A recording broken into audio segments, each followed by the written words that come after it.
Hey guys.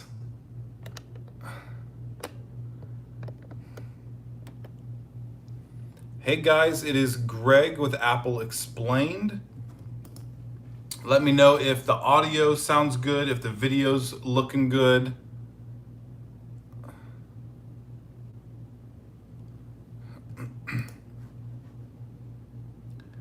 Thank you for joining me on this Saturday afternoon live stream. Eric said, what's this live stream going to be about?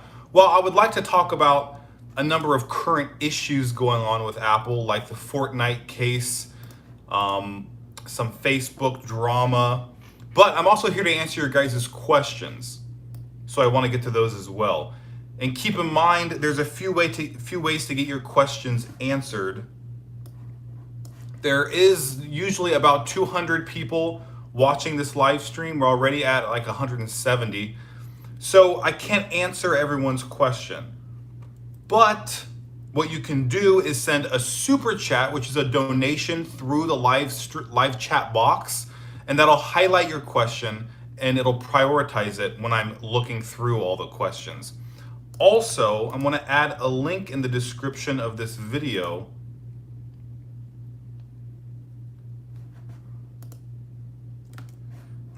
I just added a couple links in the description, so just refresh the stream if you don't see it. But the first one is to join our secret club, which is a channel membership for $3 a month. You get to see an extra hour of live streaming after this public live stream. This ends at 1 p.m. Eastern time. It lasts for an hour. Then there's another one right after that. We usually only have about 15 to 20 people in that live stream, the secret stream. So you can ask all the questions you want, and I pretty much answer everyone's questions there. Also, you can join our Discord server, which is free, and you can ask one question in the after stream channel, which I answer afterward. Hassan Tarar is leading with probably one of the biggest questions I think you guys have, which is why did Apple ban Fortnite? Yeah, officially, I think just today, was it today or was it yesterday? I think it was just today it was announced that Apple has banned Fortnite's developer account. Yeah, it was yesterday. And what that means is all of Epic's games are gone. It's kind of like if you have a YouTube channel and you make videos. Previously, Apple just removed one of their videos, which was Fortnite, but they didn't remove the channel. But now Apple has removed the Epic Games channel, which is their developer account, from the App Store. Now, they didn't remove their other account, which is called there was two things, Epic Games and then Epic Games International, I think. Yeah, Epic International.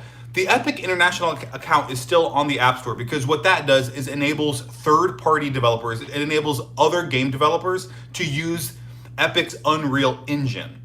And what Apple wanted to do was delete both the Epic Games account and the Epic International account.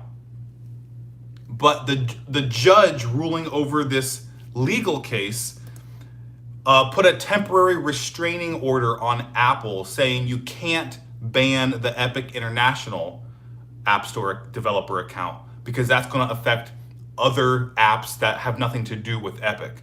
But you can ban the Epic Games account, which Apple did. And I want to make this clear that this is not Apple attacking Epic. This is not Apple retaliating.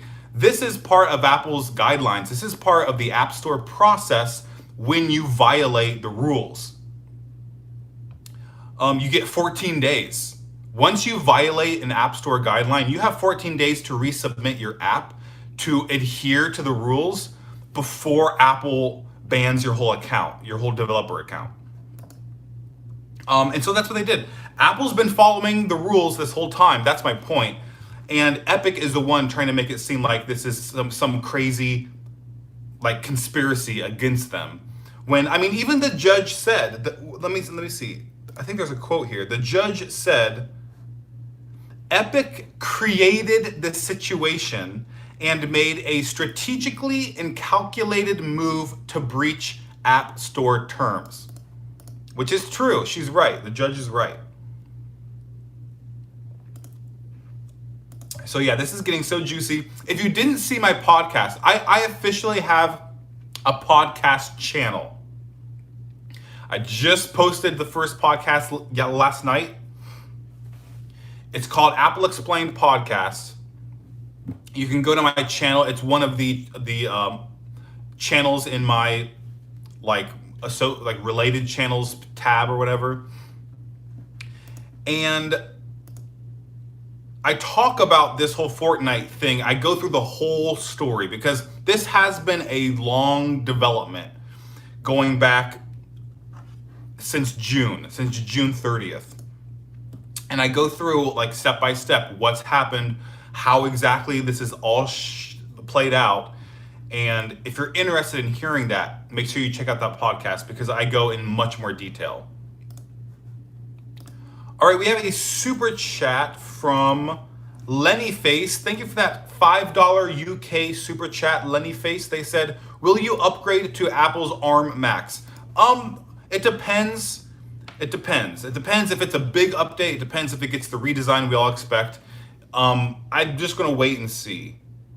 But probably, because I do expect it to be huge. And I plan on getting the MacBook Pro.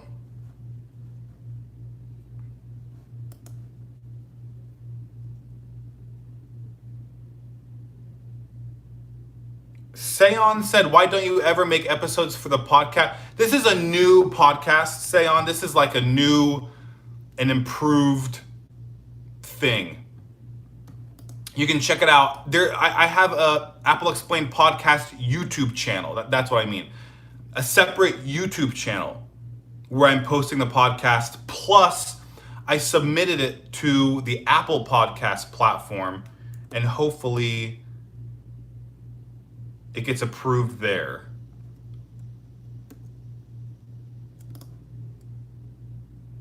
I think it's still in the process of getting reviewed. Let me check. If you guys watch podcasts, do you normally watch it on YouTube, or do you listen to podcasts on like the Apple Podcast app? Let me know.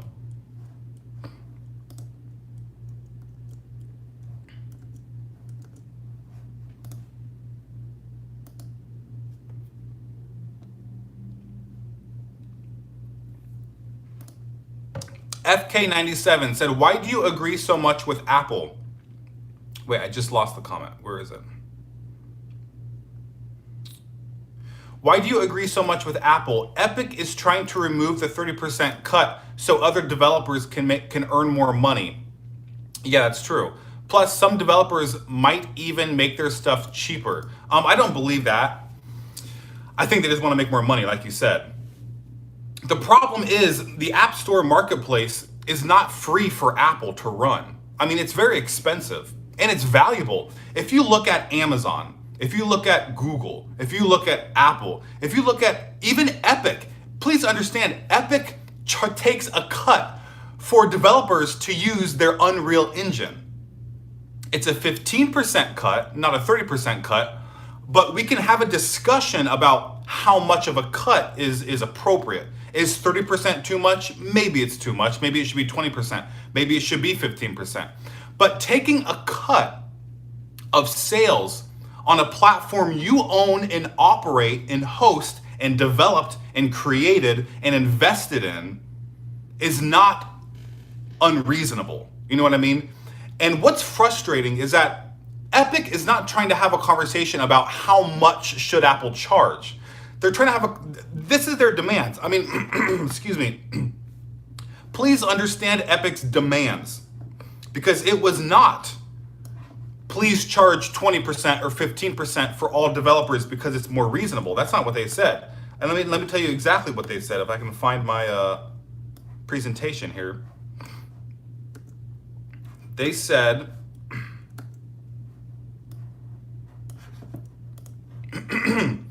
this is straight from the email that Tim Sweeney, CEO of Epic Games, wrote to Apple. We would like to offer consumers the following features.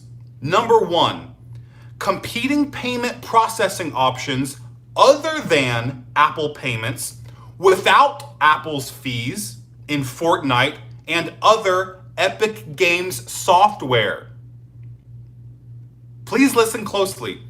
They did not say we would like Apple to lower their fee. We think it's too much. We think they should lower it from 30% to 20%, from 30% to 15%, from 30% to 10%. That's not what they're asking. They're saying we want our own payment processor that bypasses Apple completely so Apple takes 0% cut. Absolutely ridiculous. There is no marketplace on earth, not Amazon, not Facebook, not Google, not Xbox, not PlayStation, not Nintendo, that would adhere to taking 0% cut on a marketplace they're running. Number two, this is also very important to understand. They're not advocating for other iOS developers. They're trying to make it seem like they're fighting for the developer community. But please read what they wrote to Apple. This is their words. We want this payment processing option in Fortnite. They're asking for this in Fortnite and other Epic Games software. They didn't say we want this for all iOS developers. This is a strictly self-serving, selfish, greedy request that Epic Games sent to Apple. And that's just the first part. Here's number two. They also want this. We would like to offer consumers the following features. Number two, a competing Epic Games Store app available through the iOS App Store and through direct installation, that means bypassing the App Store, that has equal access to the underlying operating system features as the App Store itself has. They're asking to build their own app store on iOS that has all the same tools, technology, and features as Apple's app store, running on Apple's hardware, running on Apple's operating system. Do you understand how ridiculous that request is? They intentionally wrote this ridiculous email to Apple knowing that they would say no. Epic completely understood Apple would shoot them down and say absolutely not. And guess what? They spin it into their own little story about how they're this oppressed small developer fighting for the iOS community up against this monolithic evil corporation called Apple who's a monopoly and controlling everything. So please understand that's the PR package Epic is putting out there, that they are oppressed. When all Apple is asking is for them to follow the same rules as everybody else. Now, you can say, are these rules fair? You can say, is 30% too much? That is a fair conversation to have. But that is not the conversation Epic was having at all. That is the problem.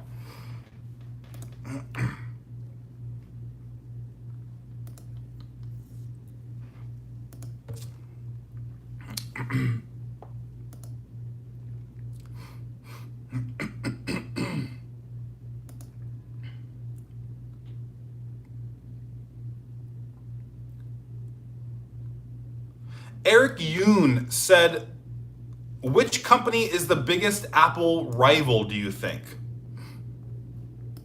Honestly, I think Samsung. I think Samsung is the biggest company comparable to Apple right now because they're really the only tech company that's offering a complete ecosystem.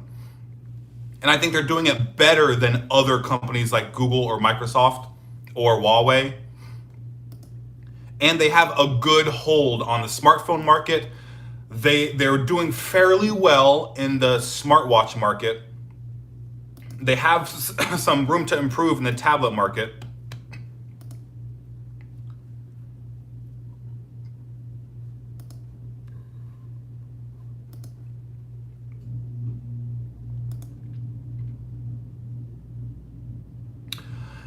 Yahia Sayed said, is Apple working on a search engine like Google? Yeah, that's actually a rumor that I wanted to talk about in the podcast yesterday, but I didn't get to. There was a rumor that came out that said the Apple Bot, I believe it's called, which is like a piece of software, a piece of AI that crawls through all these different websites. It basically tracks information from all these different websites on the internet and indexes them. It organizes them in a way that they can be searched. That's what Google does. Google has their own software that does the same thing. And that's the whole idea behind a search engine. So because Apple has these AI bots that are crawling through these websites so much more than they used to, because keep in mind, these website crawlers from Apple have been around since, I think, 2015, but they have been much more active recently. And this has sparked the rumor that Apple's going to make a search engine. I don't think they're making a search engine. I think this is one of those scenarios where people misunderstand Apple's intent when developing a piece of technology. I think they're going to use the information they get from this website crawler to make Spotlight search better and to make Siri search better. Because keep in mind, remember, they already bragged that Siri in iOS 14 returns 20 times more data than previous versions of Siri.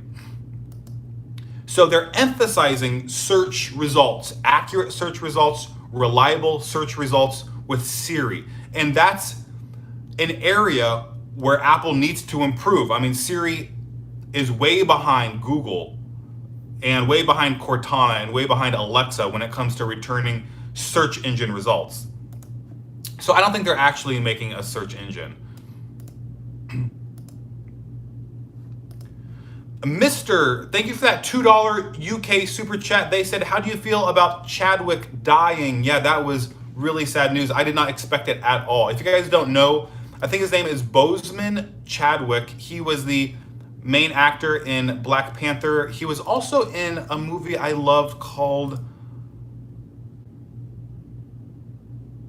Oh my goodness, what was that movie called?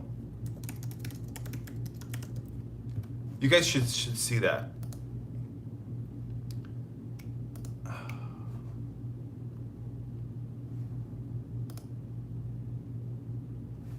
Marshall. He was in Marshall. It's not one of his more popular movies, but I think it's such a good movie called Marshall. And he did a really good job. That was actually the first time I saw him in a movie, was that one. So then, even when he was in Black Panther, I still associated him with Marshall. But yeah, it's really sad. I had no idea he even had cancer. He died from colon cancer, right? He was fighting it for 4 years. And in a way, I'm glad that he was able to keep it a secret. Because I don't think he would have wanted the media attention of fighting cancer for the last 4 years. I'm glad that his family, like his estate, was the one that announced he passed. It wasn't the media, it wasn't like CNN, it wasn't this sensationalist approach. It was his family. So I mean, obviously this is devastating news, but the silver lining is that I think his family had the peace and the privacy and respect that they deserve going through this process for the last 4 years. But it's so sad. It's really, really sad. Eli said, can you talk about Fortnite and Apple? I already did. If you didn't catch it, go back to the beginning of the stream. Also, if you want to see me talk about it in detail, watch my podcast. I just posted it yesterday. It's on my other channel called Apple Explained Podcast. You can find it through my current channel. Go to the related, it's called favorite channels or something. And you can watch that episode. Actually, let me just post a link. How can I do that? Let me post a link to that podcast in the description, just so it's easier for you guys to get to.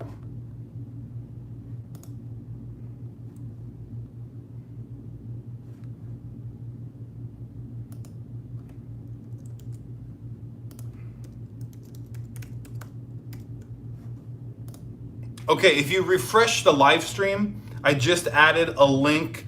It says podcast. It's at the very bottom of the description box.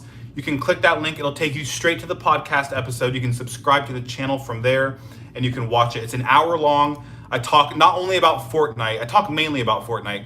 I also talk about Tim Cook as CEO versus Steve Jobs.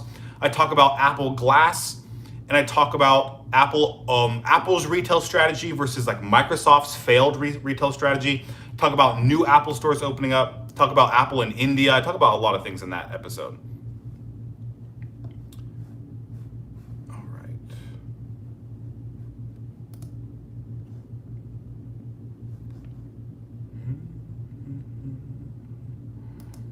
Satish Shet said, "Man, you're so cool. You have increased my knowledge about tech in the tech world. A big thank you." I appreciate that, Satish. I really appreciate that. I like hearing that kind of stuff. Random account said, "What car do you drive?" I drive a Tesla Model 3.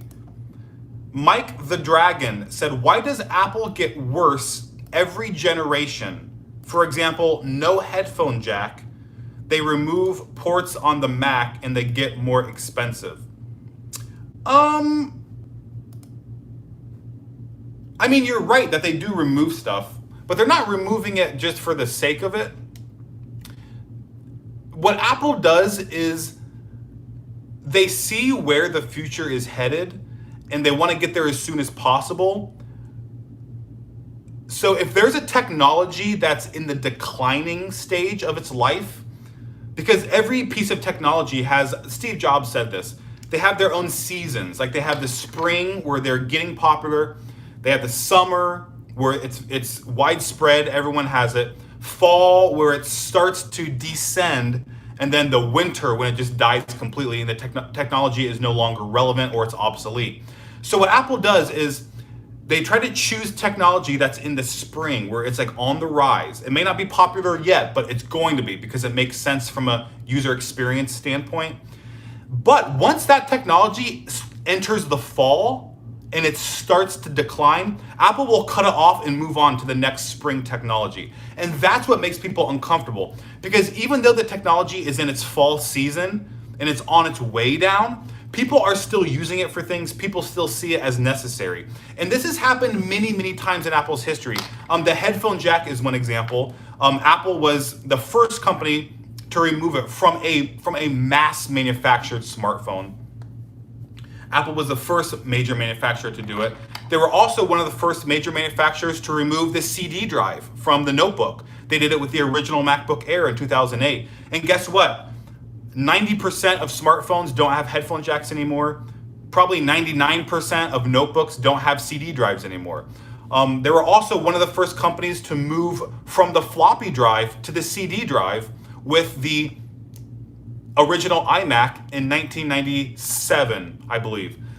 And a lot of people were upset that they ditched the floppy drive because people were still using it. It was in its fall. It still wasn't dead yet. But Apple loves to be on the cutting edge. They love to accelerate technological advances as much as possible because if they're there before everyone else, it puts them in an advantageous position, even if it makes some users feel uncomfortable. And as for things getting more expensive, that is true to some degree. There was a period, I think in 2017, 2018, when Apple products across the board got more expensive. But that has been changing recently. iPhone 11 dropped from $750 to $700. The MacBook Air now starts at $1,000. I'm trying to think if there's any other example of a price decrease. Probably not. But again, we have the $400 iPhone SE, which is a really, really great value for the performance you're getting in a $400 phone.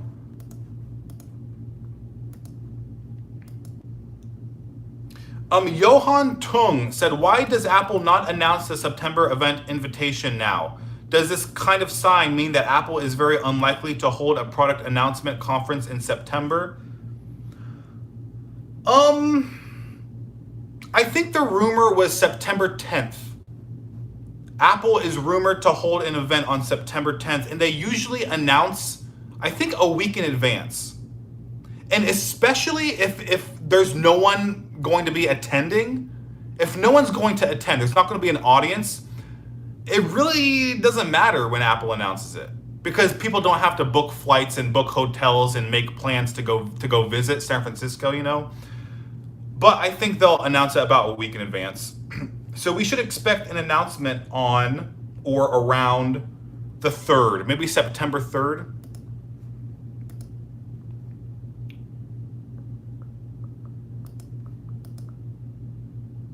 Jackson Coles said, what would it be like if Craig was CEO? That's an interesting question. You know, I've thought about that before. Oh. Sorry, I'm missing super chats. Yeah, CityView, I saw both of your super chats. Sorry, I've just been so caught up in the questions from the chat. Okay, CityView, thank you for that 2,000 Korean super chat. They said, what do you think about this Samsung's Galaxy Tab S7? Is that the one that looks like the iPad Pro?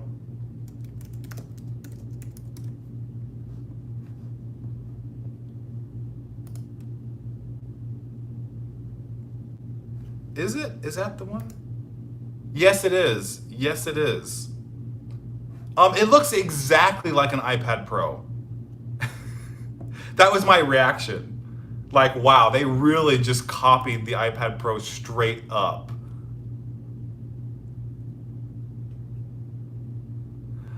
I don't know. I mean, I don't know. We'll have to wait and see. We'll have to wait and see.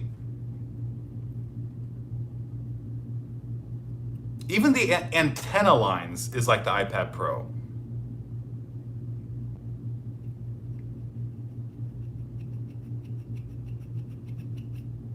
I just don't like Android tablets. That's the thing. Like Android tablets, they still haven't gotten it right because they don't have a good app ecosystem.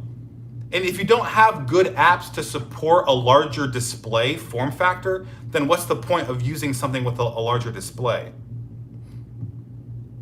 Because a product is only as good as what you can do with it, really. Okay, so CityView, yeah, CityView sent me another 5,000 Korean super chat and said, I sent a super chat 5 minutes ago. Looks like you missed it. I'm sending one more to remind you. I'm sorry about that, CityView. Thank you for the reminder. You didn't have to send more money. But I appreciate the support, CityView. So Jackson, what would it be like if Craig was CEO? I don't want him to be CEO. I like where he is now. I think the skills he has is perfect for the position he's in. I mean, that kind of reminds me of when people wanted Jonathan Ive to be CEO when Steve Jobs left. And it's like, just because someone is CEO, people have this misconception that when someone's CEO, it means they control everything. It means they create everything. It means they single-handedly make the products. Like people kind of have that misconception. And I think it's because, number one, Steve Jobs really did act as the spokesman of Apple in his presentations, and he rarely invited other people on stage. He did sometimes, but nothing like what Tim Cook does. I mean, Steve Jobs would go on stage, introduce all the products, and kind of made it seem like he made all the products. You know what I mean? Even though obviously that's not the case. He was just representing Apple. But the CEO, while it's extremely important because you have to have good talent management skills, if you can't manage the talent you have at a company, then you're not going to get the best out of your people and you're not going to get the best products. Tim Cook is extremely good at management of all kinds, including talent management, I think. And he's not a product person. I mean, Steve Jobs said himself, he's not a product person. And what I think Steve Jobs meant by that was you wouldn't make Tim Cook head of design. You know, that's Jonathan Ive, or that's someone in part of the design team. And Craig that's his thing. Craig is software. Like, he is a software genius. Just like Tim is a management and logistics genius. That's why he did so good at Chief Operating Officer. That's why he still does so good at CEO, because that is more of a logistics management position. So I think if we want to get the best out of Craig, we need to give him the position that suits him best. And I think that's where he is right now. I think he would agree with that. I can't speak for him, though.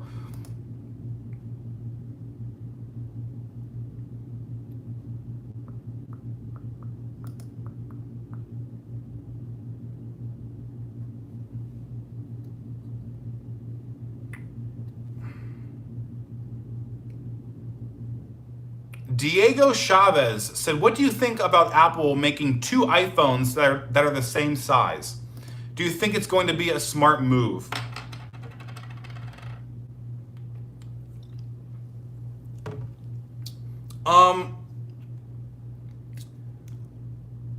Yeah, I think it's a smart move. Because I see a lot of people complaining that they want they want a smaller phone, but they don't want to give up the features of the premium larger phone. You know what I mean? So I think by having two models that are the same size but different prices because they have different features, I think that would appeal to a lot of people, because then you have that option. Like, I want this size with the premium features, or this size without those features, but it's more affordable.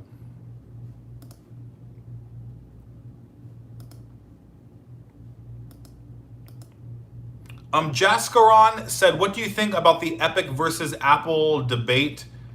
Do you think 30% is too much? I just lost that. Where did it go? Oh, yeah. Do you think 30% is a lot? Please understand, and I already discussed the Apple versus Fortnite thing at the beginning of the live stream. If you didn't see that, you can just start the live stream over from the beginning, or you can watch my podcast, which I posted yesterday. I talked for 19 minutes about Fortnite at the very beginning. There's a link to that podcast in the description of this video. This is not a conversation about how much Apple should charge. 30%, 25%, 20%, 15%. That is not the conversation Epic is having. Now, is it a legitimate conversation? Yes, I think it is. Is 30% too much? Maybe it is. But that's not what Epic is asking from Apple. They're asking for 0%. They're asking to have their own payment processor and their own app store on iOS, which is absolutely ridiculous. No company in the world would agree to those terms. They know that Apple was going to say no. They wanted Apple to deny them so that they could turn this into a PR campaign to force Apple's hand.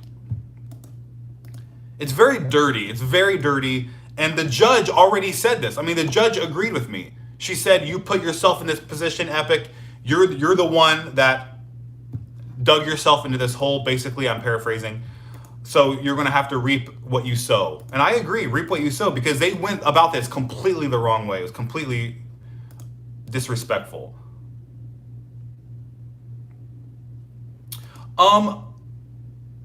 Duxam Might, thank you for that $5 super chat. Duxam said, your thoughts on the stock split. Tim Cook sold his share. Well, yeah, he sold some of his shares and he donated $5 million to charity. My thoughts on the stock split, it's just, I made a whole video about this. It's nothing dramatic or juicy. It's just a corporate move that makes sense from an investment standpoint. I mean, you want liquidity in your company. You want as many people investing as possible. Apple's stock price was getting so expensive that it was prohibitive for people to invest in. people were avoiding investing in Apple because the stock per piece was so expensive.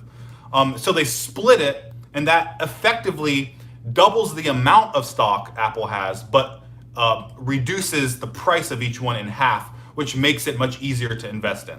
That's basically what happened. It's not like a good thing or a bad thing. It's just like it's business.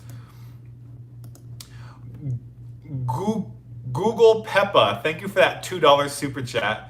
Google said, do you think eGPU is still available in, I'm assuming you mean ARM Max? I'm not sure, honestly. I'm really not sure. Is it possible to connect an eGPU to an iPad? If so, then you could probably do it with an ARM Mac. Or do you really mean ASI Max? What's ASI Max? No, I think you meant ARM. I think you meant ARM. I honestly don't know Google Peppa, but I like that username.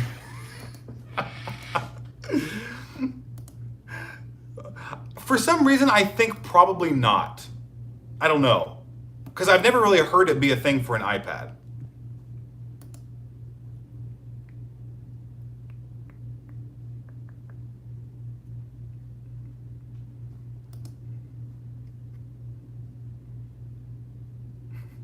Yash Patel said, what's your name? It's Greg Wyatt Jr.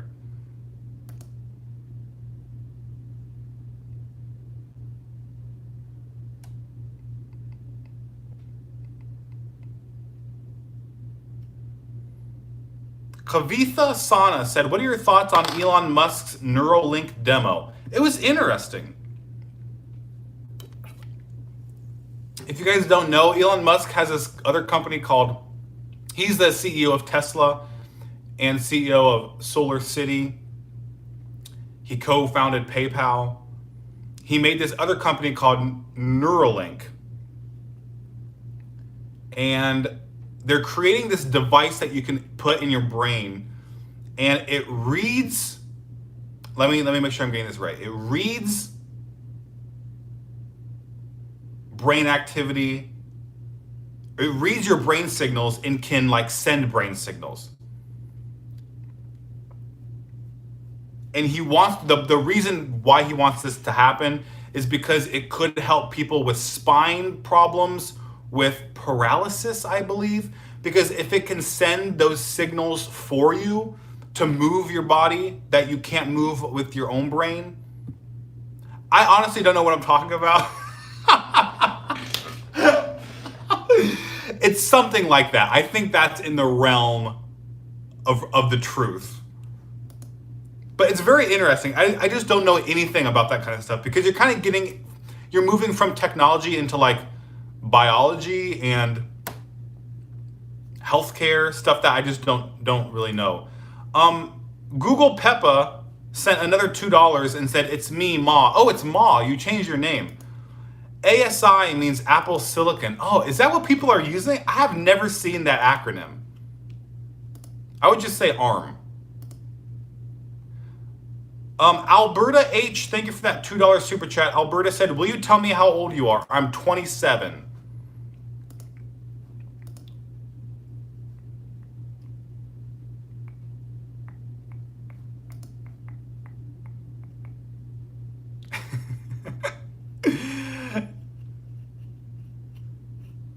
Abdullah Harris said, what do you think about the Model 3? Is it worth it?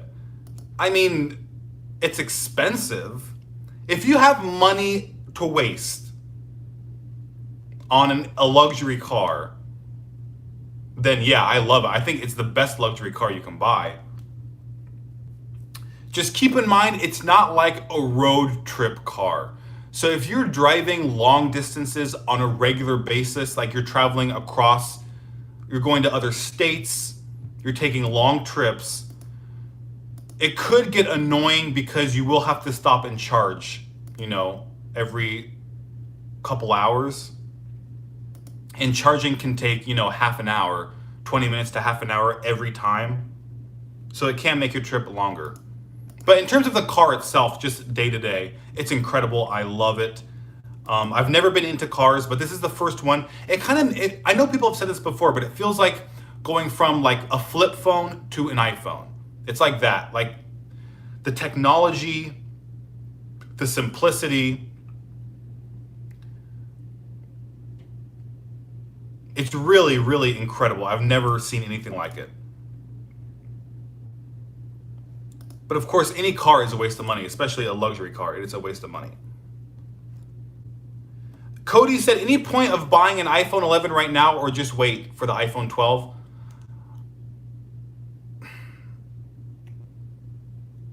I mean, this is always hard for me. If you can wait, like if you can wait and just keep using what you're using now, then yeah, just wait.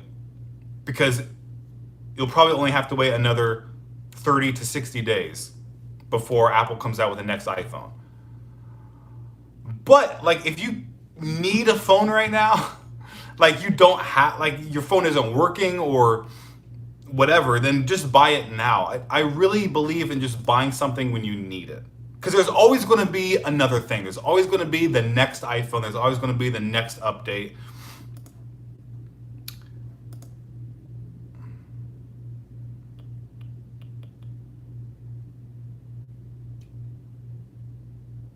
Kyle said, do you have all Apple stuff? Because that's pretty sick. What do you mean all Apple stuff? I have an Apple Watch. I have Apple TV. I have a HomePods. I have my MacBook Pro 16-inch.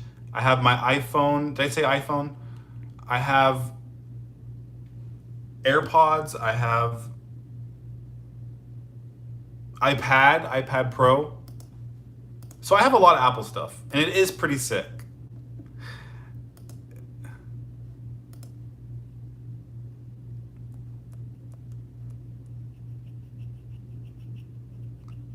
ABCD said, is Apple releasing their online store in India? They'll probably do that when they have a retail store in India. I'm assuming.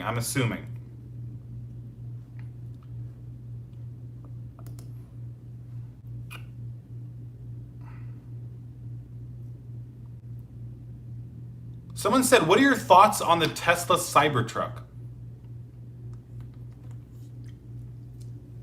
I love it. I think it's super cool. The moment I saw it, I was blown away, and I thought it was the coolest truck I've ever seen. Which is funny because a lot of people hated it. Most people hated it. And I really didn't understand why. But what's really funny is about 24 hours later, literally the next day, everybody online was like, you know what? The design is growing on me. I kind of like it. And I'm like, you guys, people on the internet, I'm telling you. What happens is there's a bandwagon effect. That's the problem with the internet, is you get in this community and one person says they don't like it. Another person says they don't like it. Another person says they don't like it. And that comment is upvoted. And everyone has, there's a bandwagon effect where because everyone else doesn't like it, I also don't like it. They influence your opinion because it's what everyone is thinking. It's like peer pressure. I really don't like that. And then once everyone thinks for themselves 24 hours later and they look at the car again, they're like, oh, you know what? It's actually cool. Alberta H, thank you for that $2 super chat. Alberta said, do you have an Apple Pro stand or display? No, I do not. I really wish I had one of each. I wish I had the XDR display and the Apple Pro stand, but that would cost about $7,000 total. And I do not have that kind of money to spend on a display.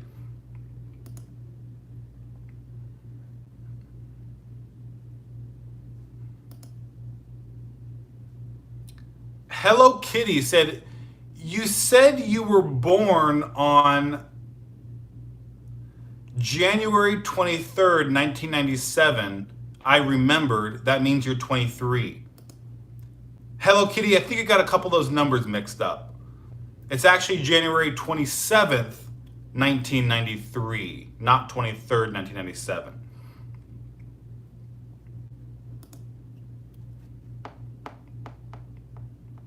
Creative Studios said, why did you revert back to the original name? Original name of what, Creative Studios?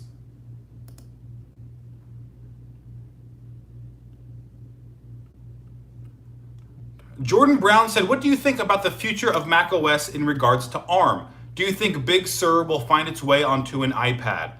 I don't think Apple is going to converge iPads and computers. I think they're going to be separate. The future of macOS. It's going to be exciting. It's going to be different. It's going to be better. But Apple is still going to, and you know what? Apple will make their operating systems more seamlessly integrated. Because keep in mind, that's always what Apple's been about, is seamless integration between devices. Because it delivers a better user experience. The question is, can you have a good user experience when you put a cursor-based operating system on a touch-based device? Do you see what I'm saying? Because Mac OS is designed for a cursor, like click an arrow.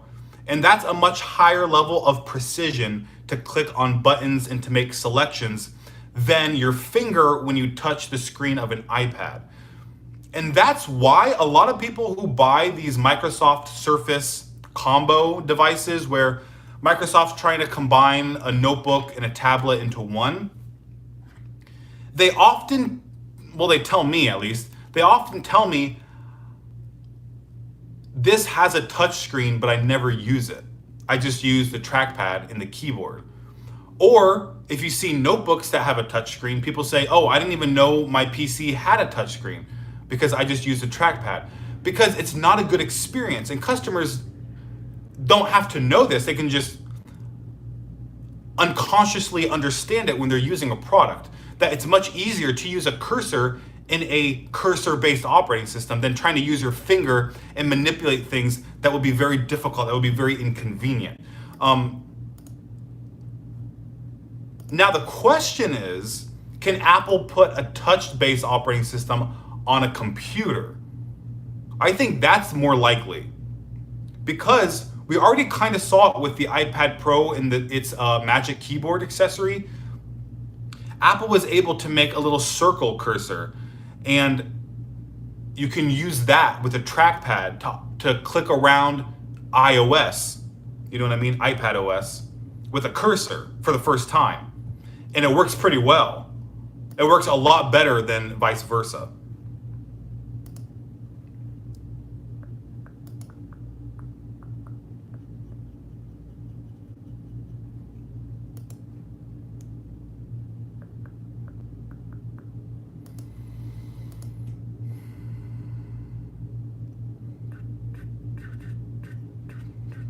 Jordan said, I agree with you, but it looks like Big Sur is being designed for touch, more for touch than it is for a mouse, with the toggles being much larger than you need for a mouse.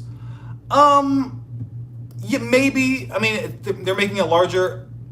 Yeah, maybe, but it's not the same as iOS, you know?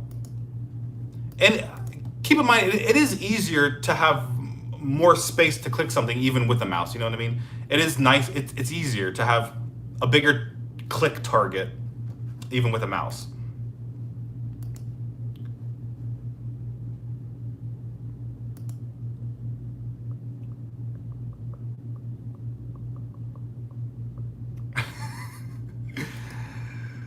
Okay, first of all, CityView, who is a channel, who's been a channel member for 2 months. Thank you, CityView, for being a member. Said, has your iPad Pro bent during use? No, I've never had a problem with my iPad Pro bending, ever. MindCuber said, how did you create a channel for Apple so perfectly? I definitely wouldn't call it perfect, but it definitely hasn't been this way the whole time. I mean, when I started the channel, it wasn't called Apple Explained, it was just called Greg Wyatt. And I wasn't even trying to build an Apple channel. I just made videos about Apple because I liked Apple a lot. I still like Apple. there's some people complaining that I'm not answering their question. We do have 230 people watching right now. So if you want your question answered, you can send a super chat or you can join our secret club, link in the description. It's just $3 a month. I made it as cheap as possible for you guys. And you can ask as many questions in the secret stream, which is happening in 10 minutes right after this stream ends. And there's going to be about probably like 15 to 20 people there. And then you can ask me as many questions as you want. I answer virtually all of them because it's a much more intimate setting. And then I get to ask you guys questions. I think that's the best value if you want to ask me questions.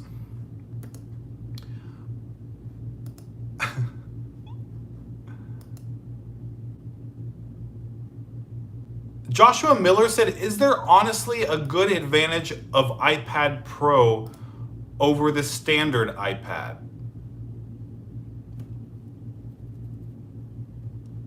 I mean, you're getting features that the standard iPad doesn't have. I like the design of the iPad Pro more. I like the swipe interface instead of like the home button. I know you can still do the swipes with the home button, but also if you want to use the newer Apple Pencil 2, that only works with the iPad Pro. But I mean, there's not that many things, honestly. There's not that many things.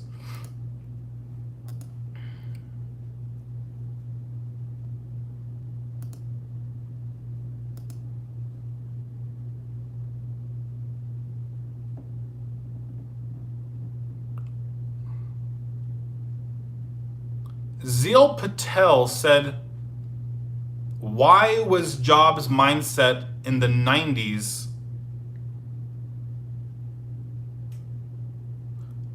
Why Jobs' mindset in the 90s was marketing, and he released products just for the sake of it, like Samsung. I'm trying to read that correctly. I think what you're asking is, why was Steve Jobs so focused on marketing in the 90s compared to now? Apple isn't as focused as like running these ad campaigns. Whereas I have mentioned before that Samsung is more focused on how they're going to market a product rather than what kind of experience that product will provide for the user. And the difference is, when Steve Jobs returned to Apple in the 90s, they were like literally 90 days away from bankruptcy. So Steve Jobs was trying to think of a marketing campaign that would revitalize the company and just sort of position Apple in the minds of customers in a different way than they had learned in the past decade when Apple was not doing well. So that's why he was so focused on marketing in the 90s, because he knew that Apple had a bad image because the products they made since he left over 5 years was bad. And that's when the whole Think Different, that's where the Think Different campaign came from. And it was good. It was a good campaign. And keep in mind, that wasn't really a product marketing campaign. That was just a branding campaign, like for Apple, just to say that Apple thinks different, that Apple is a different company than you remember. So it is a different situation. Stuart Patterson, thank you for becoming a new channel member. I look forward to seeing you, Stuart, during the secret stream happening right after this one ends in about 9 minutes.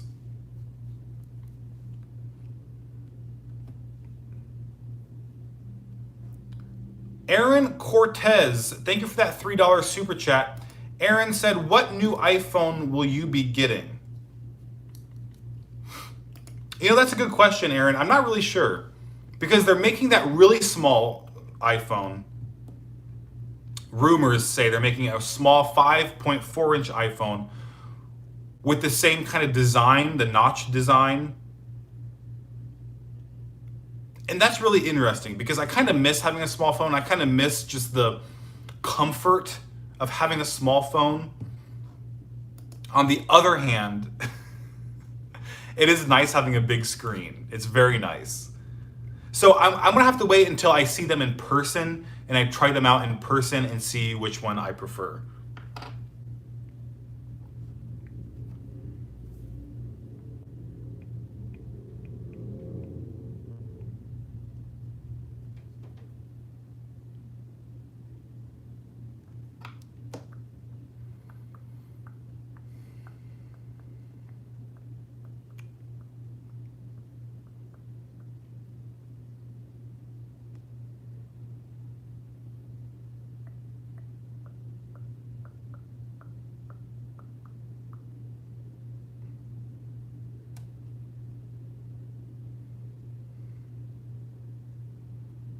Barry said, what do you think about the AirPods Studio and when it'll come out? I'm hoping it'll come out next month. I'm really hoping Apple will announce the AirPods Studio, which are the over-ear headphones, when they announce the new iPhones. But we'll see. I mean,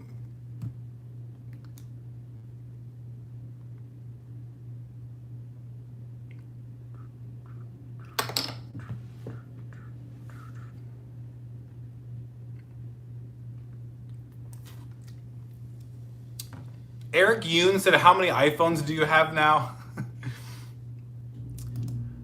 I don't really keep my old iPhones, but I have a couple old iPhones from family members. I also just bought an original iPhone for my collection. But I don't really have that many. I usually trade them in when I get a new one.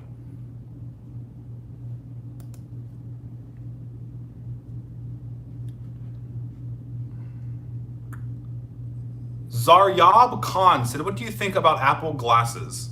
I'm really excited about them. If Apple does make Apple glasses, it could change the world like the iPhone changed the world. The potential is really, really incredible. It's really incredible.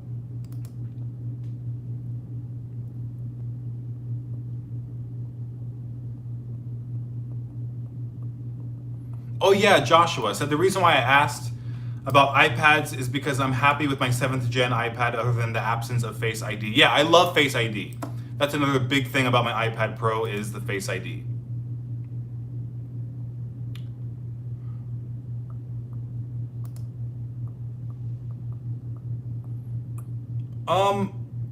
Abhimanyu Kumar said views on Chromebooks.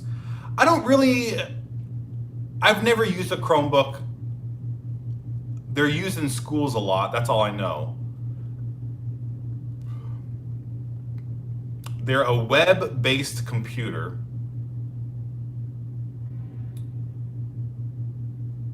I think it has a place in certain situations, like education. But I don't know if I would recommend a Chromebook like for someone who wants a computer to use personally, you know?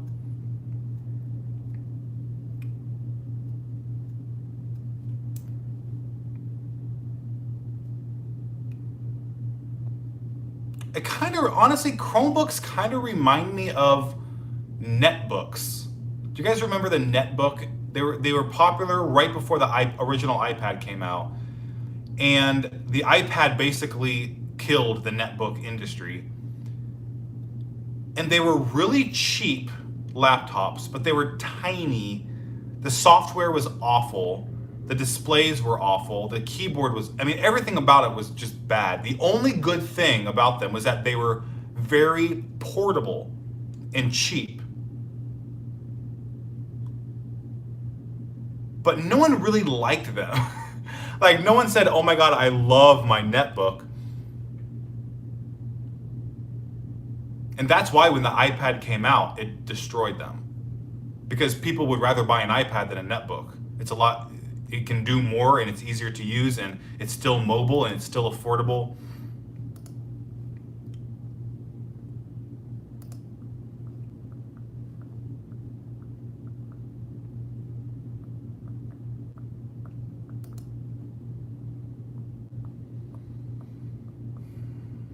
All right, I'm going to answer one more question. Again, if you want to see another hour of live streaming, be sure to click the link in the description to join the Secret Club, because we'll be doing an hour of secret streaming like right after this ends, right after I answer this question. Eric Yoon said, do you think Apple will focus on the iPad more than the MacBook in the future? I think Apple has been more focused on iPadOS and iOS and watchOS than the Mac for a while now. It's just, that's more of their business. That's more of the future. There are more people using iPhones and iPads than Macs now, so it makes sense that they're focusing more on them. That being said, they still support Macs. They've still been doing a good job. They've still been updating them. And I think they'll continue to do that. It's just that their main focus, I think, will be from now on mobile devices, because those are the future. All right, guys, thank you for watching. Again, Secret Stream is happening right now. If you want to join in, be sure to become a Secret Club member. Link in the description. $3 a month. You get an extra hour of live streaming every Saturday. Thank you guys so much for watching. And Secret Club members, I will post a link to the Secret Stream on the Discord Secret Club channel and the community tab on YouTube. So keep an eye on those places to get the link to the Secret Club. I hope you guys have a great weekend, and I'll see you next week.